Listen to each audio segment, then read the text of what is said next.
Si vous aimez les voyages dans les rues de Paris... Vous êtes en cours de français, jeune homme. Et vous feriez bien de sortir votre cahier de texte. Si vous ne voulez pas avoir à écrire 100 fois, je ne dois pas dormir sur ma table pendant le cours de français. Si vous aimez les leçons de lecture... Vaillomère. Vaillomère. Mais c'est ce que j'ai dit. Non, tu as dit Vaillomère. Alors qu'en fait, c'est Vaillomère. Si vous aimez les invitations... Oh, mais j'allais complètement oublier. Vous ne devinerez jamais qui j'ai invité pour le CDR de Pessard. Avram Avinu. Mais non, ma chérie, il est décédé il y a bien longtemps déjà. Ah bon, t'en es sûr? Tonton Charlie? Non plus. Ben qui alors? Simon Bénichou et sa mère. Si vous aimez les surprises... Chag Sameach. Bonsoir. Enfin, Chag Sameach. Si vous aimez la bonne ambiance... Je n'explique rien ici. Et puis d'ailleurs, qu'est-ce qu'il y a à expliquer? Il a expliqué toutes les questions que je pose tout le temps et qui t'intéressent pas. Je dois faire ma bar mitzvah dans 6 mois et on s'est même pas assis une fois pour en parler. Bref, si vous aimez les soirées en famille comme au bon vieux temps, alors de la Gadou à la Haggadah, un conte de Pessah est fait pour vous. Un livre, un CD audio, plus le texte intégral de la Haggadah. De la Gadou à la Haggadah, un conte de Pessah, et vous ne vivrez plus jamais de la même manière votre Seder. Michael Broll, bonjour. Bonjour. Alors voilà, ça donne envie, hein, ce petit pitch là de la Gadou à la Haggadah. Alors j'imagine qu'au-delà du jeu de mots, évidemment, il y a tout un sens à avoir appelé ça comme ça. Bah ouais, en fait, j'avais envie d'essayer de raconter l'histoire d'un passage, quoi. Vu que l'histoire de la sortie d'Égypte, c'est un passage de l'esclavage à la liberté, et j'avais envie de montrer à quel point ça doit traverser les générations et qu'aujourd'hui aussi, on peut s'apercevoir comment est-ce qu'on passe de la Gadou à la Haggadah, qui est donc le moment clé du sort du Seder. Voilà, alors on peut lire sur le site également sur la quatrième de couverture que ce livre est une rencontre, ou plutôt des rencontres, et ça on l'a entendu dans le pitch, rencontre entre David Lévy, jeune parisien, etc. Voilà, j'avais quelques questions à poser un petit peu par rapport à ça. Alors, on vous connaît parce que vous êtes d'abord des éditions Parabole, j'aurais dû le dire en introduction, hein, donc oui. vous portez ce projet-là, et lors d'une ancienne version de cette émission-là, on a eu l'occasion de discuter de l'incroyable histoire de Hanouka, qui était finalement un projet tout à fait différent. Là, ici, on a un livre avec un CD, on a une musique qui est complètement dans un autre style. Il y a eu un choix délibéré de changement de formule. Et ben en fait, ça s'est passé sur 2 plans, parce que d'abord, tous les gens qui avaient beaucoup apprécié Hanouka m'avaient dit c'est bien, mais tu sais, il nous faut un support visuel pour nos enfants, c'est très important. Donc ça trottait dans ma tête qui est aussi un livre avec des images pour que les enfants puissent aussi se plonger à travers ça. Et puis deuxièmement, en fait, je m'étais rendu compte quand même que dans Hanouka, j'avais fait quelque chose, à cause aussi de la fête de Hanouka, de très intense dans le récit et avec beaucoup de contenu, et peut-être que j'avais oublié tout ce que la joie aussi c'est communiqué. Et donc dans ma tête, j'avais envie de renouer avec cette fois-ci un texte qui serait léger et rigolo, tout en restant dans mon négligence habituelle d'essayer de dire quelque chose aux enfants, de s'adresser à eux intelligemment. Alors justement, à propos du texte, on vit une tranche de vie qui est à la limite du cliché.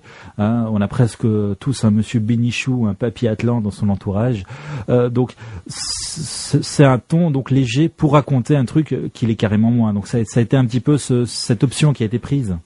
Voilà. Alors en fait, c'est ça, c'est que je me suis inspiré de diverses images que j'avais en tête, et comme tu le dis très bien, on a tous dans nos histoires certains clichés de certains types de personnes, et je me suis dit qu'en fait le meilleur moyen, c'est de le prendre sous la forme de l'humour, mais en même temps de surtout ne pas mentir et ne pas tricher, et de faire de mettre en évidence que lors d'un CEDER il y aurait de quoi beaucoup échanger, de quoi beaucoup dire, et que voilà, ce serait un moment à vivre ensemble, et c'est ça que j'avais envie d'essayer de faire. Ouais, alors juste un clin d'œil aussi, on parlait de Bénichou Atlan, mais ça marche aussi chez les Ashkénazes, hein, bien sûr. Hein.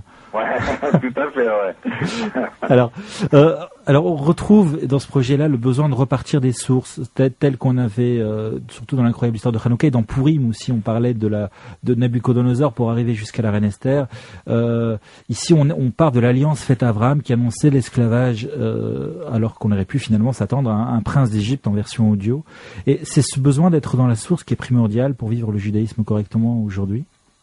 Voilà, alors en fait, ça c'est vraiment quelque chose qui me tient à cœur. En fait, depuis que je fais ce genre de travail, j'ai une approche assez marginale. Et en fait, le marginal, c'est celui qui est dans la marge.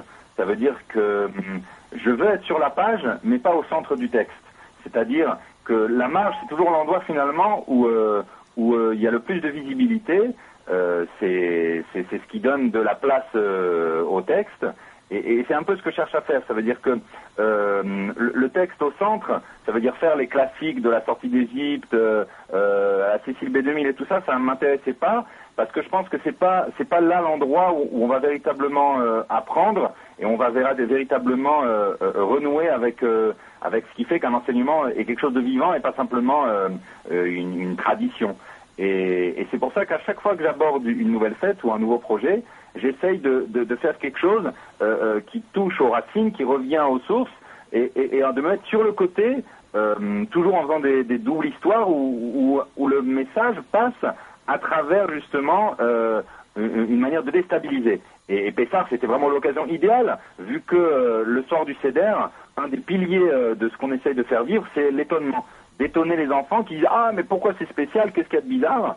Et voilà, et ça c'est vraiment l'outil, on va dire, dans le récit que j'utilise pour faire des histoires. Et voilà, j'espère que les enfants en profitent et qu'ils apprennent plein de choses avec ça. Voilà, on peut dire un club public cible 9-13, 5-9 ans à peu près, donc de 5 à 13 ans, on va dire, surtout. Voilà, les parents évidemment, exactement. Mais c'est surtout eux. Voilà, Michael, merci pour nous avoir mis l'eau à la bouche. Alors on peut ajouter qu'à Bruxelles, il sera en vente chez Shoresh, que ça coûte 20 €. Et voilà. Pour l'année prochaine, alors il y a un projet aussi pédagogique qui va derrière, un cahier d'exercice comme pour Hanouka. Voilà, exactement. Donc ça devrait être pour l'année prochaine. Sinon, on peut aussi voir un peu notre travail sur mon site, leséditionparabole.com. Et voilà. Maintenant, on se met en place pour, j'espère, un nouveau projet avec une nouvelle fête pour bientôt. Voilà, c'est tout le mal qu'on puisse te souhaiter, Michael. Alors merci beaucoup d'avoir pris un petit peu de temps. Voilà. Alors pour prendre congé de toi, histoire de plonger dans le bien, je propose d'en écouter un extrait. Alors, on est au sommet du Seder et l'inconnu vient de dévoiler l'origine de l'esclavage en Égypte, tandis que d'autres éléments se dévoilent. Nous entendrons également la chanson éponyme du concept qui, je suis sûr, va bientôt tourner en boucle dans le lecteur CD du salon. Donc, Michael, encore merci. Et Pessah, Kacher, Vassamer, nous reprenons le chemin des images dans 5 minutes en compagnie de notre invité.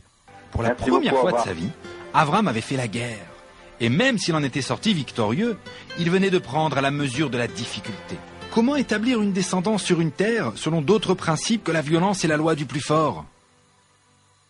Mais enfin, quel rapport avec Pessah? On pourrait peut-être reprendre la lecture de la Haggadah, non? Mais attends, papa, il est en plein milieu de nous expliquer. Comment ça, attends?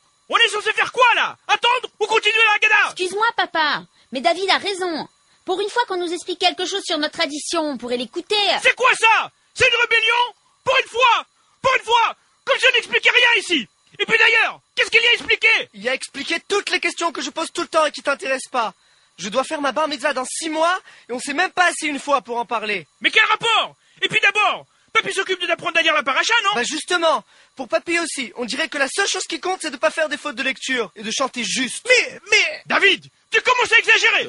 On peut sortir, si on dérange. Simon! Moi je suis d'accord avec David. On dirait que tout ce qui concerne la Torah ou les mitzvot ne t'intéresse pas. À chaque fois que je fais des théories sur un truc du judaïsme, tu me dis « C'est bien ma chérie, tu as fini ?» Chaque année à Pessah, on dirait que tu n'attends qu'une chose, c'est qu'on finisse de la lire cette Haggadah. Non, mais chérie, enfin, pourquoi tu leur dis rien? J'ai le droit de ne rien leur dire, surtout si je suis d'accord avec eux. Ils t'ont posé de bonnes questions. C'est toi qui devrais leur dire quelque chose. Le petit David a raison, Robert. J'accepte le reproche qu'il m'a fait.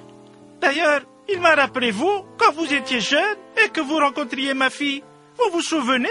je vous demandais quel était votre minhag, sur quel air vous chantiez les Khadodi. Et vous me disiez alors, mais monsieur Atlan, l'essentiel c'est de comprendre le sens de les Khadodi. C'est sûr que oui.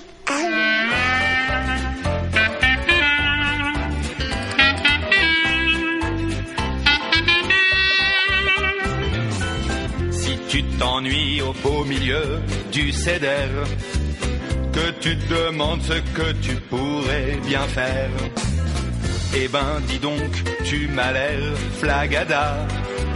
Sais-tu seulement que tout est dans la Haggadah? De la gadou, à la gada. C'est le passage, c'est le saut des Pessah. De la gadou, à la gada. C'est le passage, le saut de Pessah. J'imagine que petit t'as appris à parler. Viens donc par ici, je vais t'apprendre à haggader. Écoute bien, pose des questions et puis intéresse-toi. Ne laisse rien passer. Dis-moi papa, dis-moi pourquoi. De la gadou, à la gada. C'est le passage, c'est le saut de Pessah. De la gadou, à la gada. C'est le passage, le saut de Pessah.